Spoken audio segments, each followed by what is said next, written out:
Hello, thank you for being here. So just to give you a brief outline of what I'll be talking about today, I'm going to give you some idea of what our graduates do after the completion of their degree, and particularly what employers think about our graduates.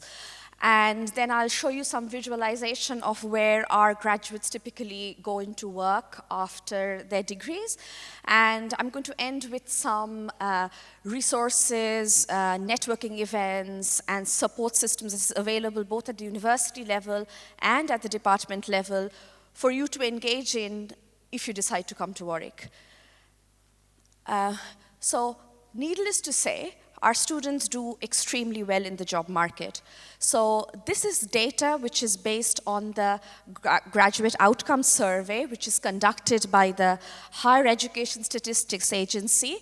And this is conducted 15 months after students graduate. And based on the latest report of HESA, which is based on the 2021 graduates, 88% of our students were in graduate level work, study, or both within 15 months of completion of their degree. And 39K was the median salary for this cohort. And according to High Flyers Research, which is an independent market-based research company specializing in graduates and students, it has rated Warwick as the 6th most targeted university for employers. In terms of graduate career pathways, so a degree in economics basically opens up a huge level of opportunities. You're not constrained that you have to follow a singular path. Because throughout the degree, you will understand that you will be gaining transferable skills which are not only related to subject-specific skills, but also important skills like working in groups, time management, leadership skills, oral and written presentation skills. So typically, our undergraduates, after the completion of their degree, they go on to work in the city, in the big companies, but at the same time, a lot of them pursue other careers, and over time, we've seen an increase in popularity of some of the other careers, which I'm going to talk about. A significant proportion of the students go on to do a master's, and typically, it may not be a master's in economics, it can be a master's in data science, in computer applications, in history, in international development. We have a lot of students doing a master's in different areas. And after the completion of their master's, they basically go on to do more policy-oriented work. A small proportion of our students who are very academically inclined, they go on to do a PhD to complete their doctoral studies, after which they may decide to stay on to academia or go into more consultants in policy-related work which value a PhD. And now the first myth, and we call this a myth, and we keep it at number 1 because this is a question that my colleagues and I face every time, that, okay, I'm going to be doing a degree in economics, so I need to have a career in banking and finance. No. You'll slowly realize your potential, your strength, and you will see slowly as you go on the degree that this particular degree will not constrain you to banking and finance, and you do not need to be scared if your friends are interested in banking and finance, because there are lots and lots of other career opportunities that are going to be open for you. So over time, we have students increasingly going into, of course, finance is the most popular option still, but an increasing proportion is going into technology, into environment, into the government, economic service, the energy sector, the education sector, to teach first. So there are lots of such opportunities.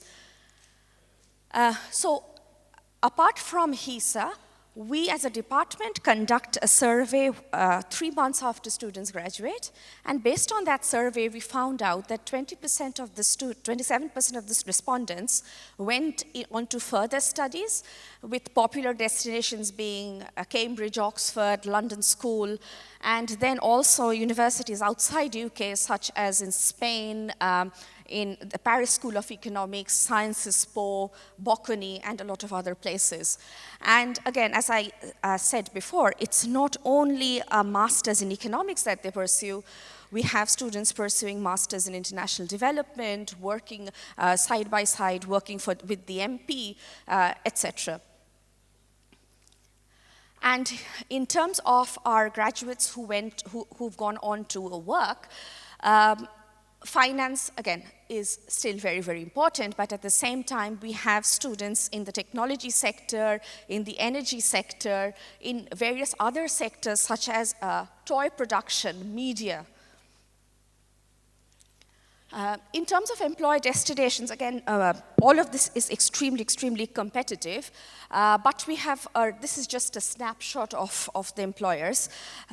So we have those who go into the finance and insurance sector, that's represented by JP Morgan, NatWest. We have strategic consultancies like McKinsey Recruiting. We have economic consulting, which is FTI Consulting, Frontier Economics, Oxera. Then we have the government service, which is proving to be extremely important, and every year they recruit through the, to the government economic service scheme. Also, there are a lot of our students working in big IT firms like Amazon, and then we have also students working in retail, such as M&S. The second myth is that many students who come to us right in the beginning, very excited students who come to us right at the beginning, they're always worried that they don't know what they exactly want to do before they want to come and see a careers person. That's not true. Even, I think most of us sitting here may not have known at the age of 18 that this is exactly what we wanted to do. So it's perfectly okay to have an idea. It's also perfectly okay to not have an idea. So if you don't have an idea, that doesn't stop you from interacting with careers or student opportunity. And so what we want to ensure is, for those of you who already know, you go to a careers consultant, to our careers consultant, to kind of solidify your goals. For those who don't, talking to a consultant will help you realize your strengths or what your goals are. So just to give you a brief idea of how the career system works in Warwick, so at the university level, we have a student opportunity team who, from whom we have a senior careers consultant, Stephanie Redding, who works with the department students, and she's working for 12 or 13 years with our students. And at the same time, we have a department-level careers team where we focus more on how to integrate employability skills within modules. So, Stephanie can give you one-to-one career advice, and if she's not available, her colleagues, and she's also available over the holidays, except the bank holidays. The third myth, again, this is a common thing that we face in the first years, from the first year students, that, okay, my friends have got spring weeks, I haven't. That's fine. A lot of our students don't want to do spring week. They may work as research assistants to faculty, to the WISE program. A lot of them may even want to take a break. That is completely fine. So it is not necessary that this is a requirement of the degree. In terms of what's on offer from the student opportunity side, so throughout the year, you're going to have loads of resources available in terms of mock interview support, how to do video interviews, applications and CV advice, Warwick alumni mentoring, and not only the student opportunity, the student society is also engaged in providing resources to our students. And in terms of what we do within the department, because we are more concerned about developing your skills, what we try to do is bring in our very recent graduates to talk to you, to talk to our students twice a term, where we kind of try to focus on careers which may be a bit non-traditional. So for example, we had a session where an alumni came in who had actually started his own media production company. So we have students, and we find that students greatly enjoy this because they can relate to these recent graduates who've gone through Warwick, their steps of application, what are the careers they thought, are they happy in their job, etc. So we keep an updated web page, And one of the interesting things about the web page is we have a module skills mapping where we try to say that, okay, if you decide to take this particular module, or if you have taken a particular module, what are the various skills that you're going to develop from the module based on the structure of the module, the contents, the assessments, etc. So these are basically some of the skills that we consider as important in terms of employability for you to be able to articulate your skills better to the employers. In addition, the university has a Warwick Careers blog where you're going to find very, very updated information from senior careers consultants, from alumni, from prospective employers about the job market, interview support, work experience, and various blogs by our alumni. So if you choose to come to Warwick, which I hope you will, our first advice is explore who you are, because a university experience is going to be very different from a school.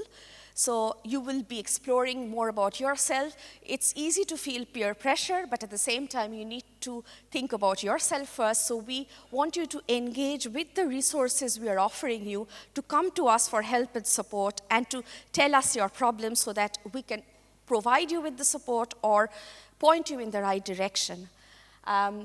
Then we have this particular module, which is a personal development module in the first year, which does not count towards your degree, but there are a number of activities within that module which will help you develop your skills and help to better articulate your skills. And always, always, please seek advice and feedback, because we are there to help, but if you don't tell us, we will not know how to help you. If you have any questions, I'm happy to answer after this, but I'll hand over to Jennifer for the taster session.